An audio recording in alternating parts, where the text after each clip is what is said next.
শপথ নিয়েছেন বগুড়া ৬ ও শেরপুর ৩ আসনের নবনির্বাচিত ২ সংসদ সদস্য।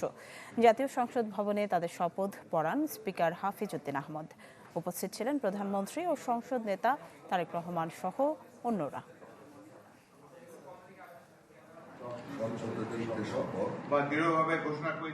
নির্বাচনের ৩ দিন পর শপথ নিলেন শেরপুর ৩ ও বগুড়া ৬ আসন থেকে নির্বাচিত ২ সংসদ সদস্য। জাতীয় সংসদ ভবনের নিজ কক্ষে মাহমুদুল হক রুবেল ও রেজাউল করিম বাদশাকে শপথ পড়ান স্পিকার হাফিজ উদ্দিন আহমদ। উপস্থিত ছিলেন প্রধানমন্ত্রী ও সংসদ নেতা তারেক রহমান সহ অন্যরা।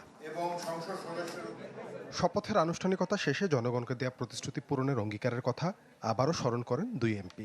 শিয়া বাটার ও ভিটামিন ই সমৃদ্ধ লিলি বিউটি সোপ, তারুণ্যময় উজ্জ্বল ত্বকের জন্য। বগুড়াবাসী অনেক চাহিদা রয়েছে, অনেক পরিকল্পনা রয়েছে। আমরা মাননীয় প্রধানমন্ত্রীর সাথে এ ব্যাপারে বসে আমরা পরিকল্পিত একটি আধুনিক নগরী বগুড়া গড়ে তুলতে চাই। এই যোগাযোগ ব্যবস্থা এবং সেই সঙ্গে মাদক নিরাময় এবং কর্মসংস্থান, যুবক তরুণদের জন্য কর্মসংস্থানের সুযোগ সৃষ্টি আমার করতে হবে।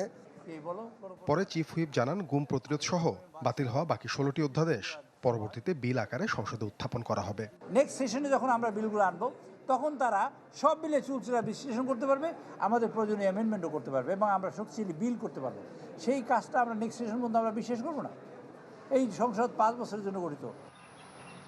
জ্বালানি তেলের বিষয়ে প্রধানমন্ত্রী নিজে তদারকি করছেন বলেও জানান চিফ হুইপ নুরুল ইসলাম মনি। সাদবিন শফিক, চ্যানেল 24, ঢাকা।